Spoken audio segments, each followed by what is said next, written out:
Mapagpalang araw po sa ating lahat. Ang aking pong bahagi ngayon ay mula sa Aklat ng Mga Bilang, Kabanata 3, talata 1 hanggang 11. Ang tungkulin ng mga Libita.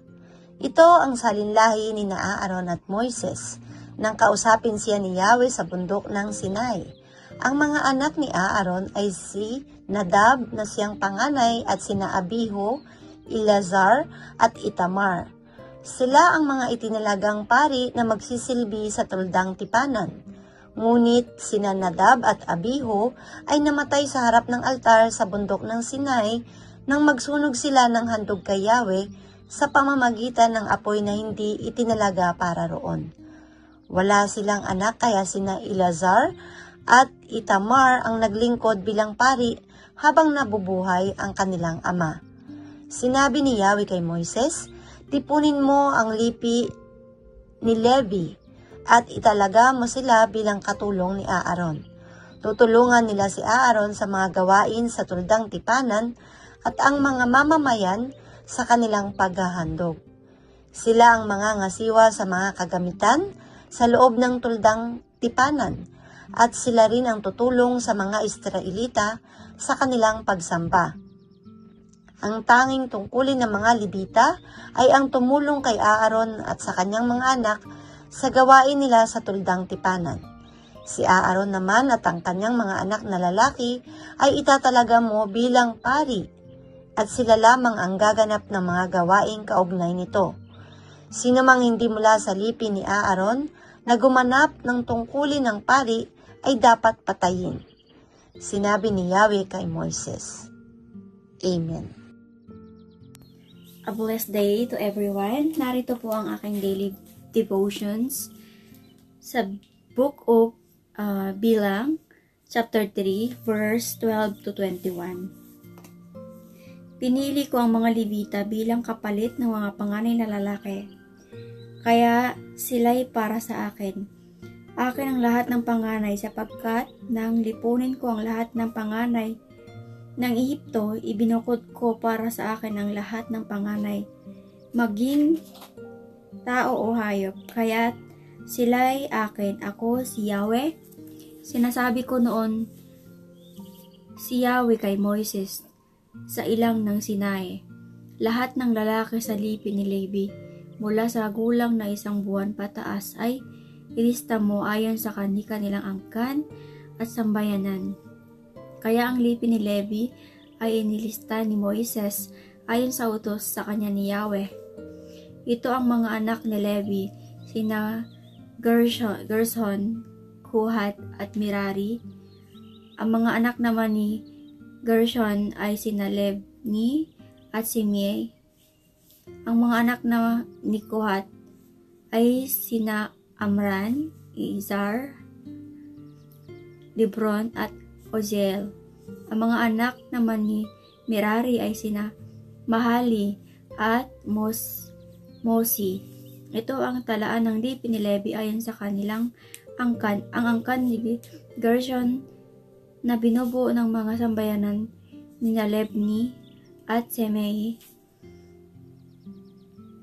ay umabot sa 7,500 ang edad sa kanila buwan pataas. Amen. Isang mapagpalang araw pong muli sa ating lahat. Muli niyo po akong samahan sa pagbabahagi ko ng pang-araw-araw kong gawain mula sa salita ng Diyos. Sinasabi po dito sa 3 kabanata ng Bilang, versikulo 22 hanggang 31. Ay umabot sa 7,500 ang may edad na 1 buwan pataas. Sila'y sa gawing kanluran, sa likod ng toldang tipanan, nagtayo ng kanilang tolda. At ang pinakapuno nila ay si Eliasaph na anak ni Lael. Sila ang mga ngasiwa sa kaayusan ng toldang tipanan, sa bubong at sa tali nito, sa mga kortina, sa pinto, at sa patio sa paligid ng altar. Ang angkan ni Koat ay binubuo ng mga sambahayan nina Amram, Izhar, Hebron at Uziel, at umabot sa 8,600. Sila ay sa gawing timog. at pamumunuan ni Elizaphan na anak ni Uziel. Sila naman ang mga ngalaga sa kaban ng tipan, sa mesang lalagyan ng handog, sa ilawan, sa mga altar, sa kagamitan ng mga saserdote, at sa mga tabing. Ito po ang mga salita ng Diyos. Papuri po sa Diyos. Amen. Ang aklat ng mga bilang, Kabanata 3, versikulo 32 hanggang 41, at ang sabi, si Eleazar na anak ni Aaron ang magiging pinuno ng mga Levita at mamamahala sa mga katulong sa paglilingkod sa sangtuaryo. Ang angkan ni Merari ay binubuo ng mga sambahayan ni Mahali at Musi, at umabot sa 6,200 ang kalalakihang may edad na 1 buwan pataas. Ang pinuno nila ay si Suriel na anak ni Abihail, at ang pinagkampuhan nila ay ang gawing hilaga sa tabernakulo. Sila ang pinamahala sa mga gamit sa tabernakulo tulad ng mga haliging patayo at pahalang na poste, patungan ng mga poste at lahat ng kawit na gamit dito. Sila rin ang pinamahala sa mga poste, sa patungan ng mga poste, sa mga tulos at mga panali sa bulwagan sa labas. Magkakampo naman sa gawing silangan ng tabernakulo sa harap ng toldang tipanan nina Moises at Aaron at ang mga anak nito. Ang tungkulin nila ay sa loob ng sangtuaryo, gawin ang anumang kailangang gawin para sa Israel o paglilingkod para sa mga Israelita. Sino mang lumapit sa dakong banal liban sa kanila ay dapat patayin. Ang kabuang bilang ng mga Levita na naitala ni Moises at Aaron ayon sa utos ni Yahweh ay 22,000. Sinabi ni Yahweh kay Moises, bilangin at ilista mo ang pangalan ng mga panganay na lalaki sa buong Israel mula sa edad na 1 buwan pataas. Ibubukod mo ang mga Levita para sa akin bilang kapalit ng mga panganay na lalaki ng buong sambayanan. Ibubukod mo rin ang mga alagang hayop ng mga Levita bilang kapalit ng panganay ng mga hayop ng buong sambayanan. Ito ang salita ng Diyos. Amen.